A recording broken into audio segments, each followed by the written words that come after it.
Alright, hey AP Chemistry. I wanted to make a video on subatomic structure and isotopes because we don't really cover too much of that in regular chemistry, so this is kind of a new concept. So, you may have seen this in middle school or in biology, but atoms are basically made of three different types of particles. We have protons, neutrons, and electrons. And when you were reading chapter 2, you learn about them, okay? Now, protons and neutrons both are inside what we call the nucleus. So we have our protons here, and neutrons, I'm using a different color. And then outside the nucleus, moving all over the place as a particle or a wave, we have electrons. Okay, so part of AP Chemistry, you may have to be able to recognize elements or identify elements by their subatomic structure. Something that's pretty nice is on the periodic table block, and we're just going to use magnesium for example, there's this atomic number, okay? Well, this atomic number is equal to the number of protons. So magnesium, any atom of magnesium will always have 12 protons, okay? And then as you know on the periodic table block, there's the symbol, and then here's the average atomic mass. This is the average atomic mass. This is a weighted average. And I could make another video about weighted averages with atomic masses of all what we call isotopes. Okay? Now, magnesium will always have 12 protons, but the number of neutrons inside the nucleus can change. I'm going to say for this atom of magnesium, this has 12 neutrons. Well, protons and neutrons together, if I add them together, they give me what we call the mass number.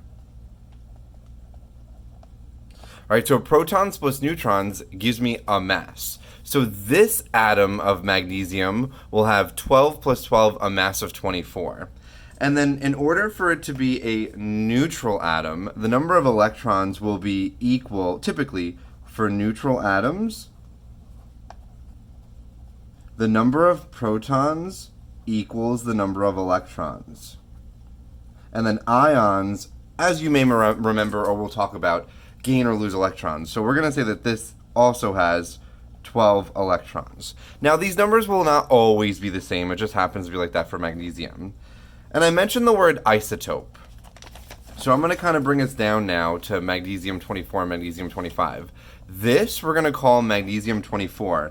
An isotope is an elements of the same type but differ in mass because of a different number of neutrons.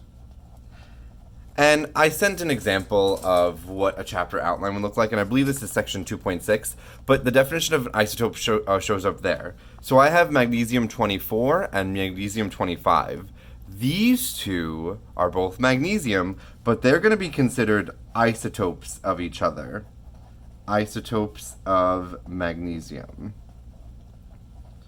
And so to clarify, magnesium 24, it has, for the number of protons, equals 12.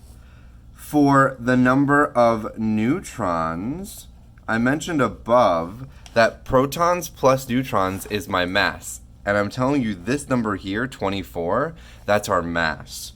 So our neutrons, if I want to figure that out, it's our mass minus the number of protons. The mass is 24, minus the number of protons is 12. There are 12 neutrons. And then the number of electrons, I said for a neutral atom, no charge. And I'm telling you that any element you see on the periodic table, the element as is going to be neutral. The number of electrons is going to be equal. Now let's do magnesium 25. Again, 25, this number on the side here is known as a mass number. So for the number of protons, any magnesium atom will have 12 protons.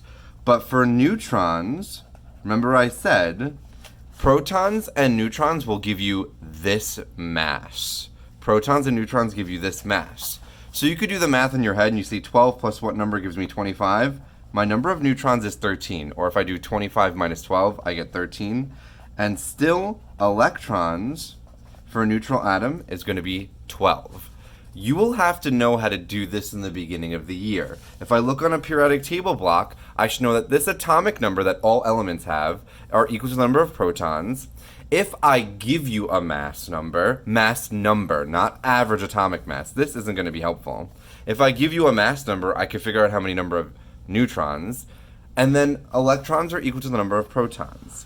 And then with this information, we could write isotope symbols. And so typically the way that we write symbols is we'll write the element symbol, and then on the top left we'll write its mass, and then the bottom left we'll do its atomic number. So for magnesium, we'll have for this magnesium 24, it'll be 2412. Sometimes it's written as just magnesium 24 because every magnesium will be 12, not every magnesium atom will be 24.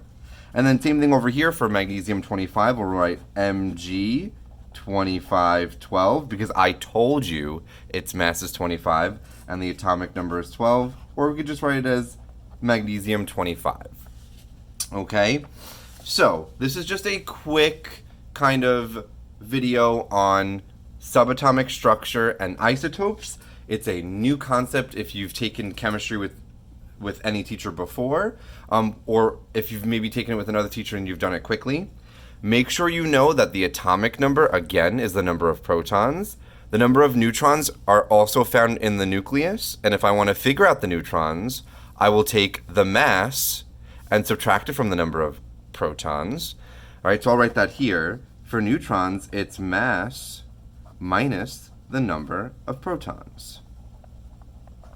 That's for my neutrons. And then for my electrons, they're equal to the number of protons if it's a neutral atom. If I gain or lose electrons, we can figure out its charge or how many electrons it will have. This is a quick prerequisite video for the mass spectrometry POGIL.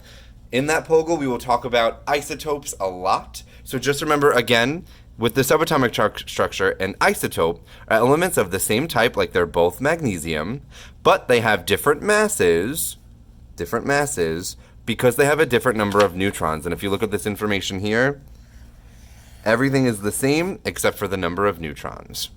Alrighty, so hopefully this video, even though it took a little bit longer, I wanted to just make sure you have a little crash course on subatomic structure.